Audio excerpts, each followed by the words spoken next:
नमस्कार मित्रांनो, मी आहे अमोल चौगले आणि आज मी तुमच्या पुढे एक वास्तुदर्शी कविता घेऊन आलोय जिचं नाव आहे तू निघून गेल्यानंतर.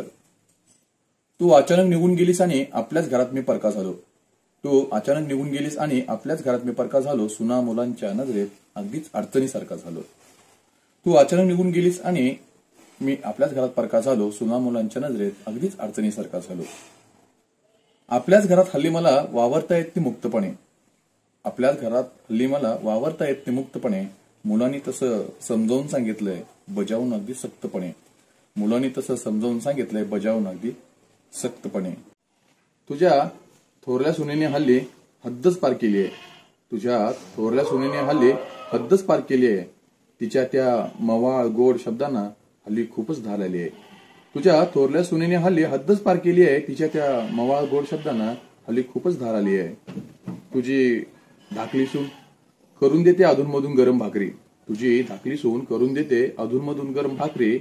जमिनीचं कागद हळूच पुढे करत मागते त्याच्यावर स्वाक्षरी. जमिनीचं कागद हळूच पुढे करत मागते त्याच्यावर स्वाक्षरी. आताशी मुलं आपली रमलीत आपापल्या विश्वात. आताशी मुलं आपली रमलीत आपापल्या विश्वात.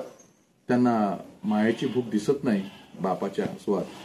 त्यांना मायेची भूक दिसत नाही बापाच्या आस्वाद. मनावरच्या ओझ्याला अवजड आले रूप.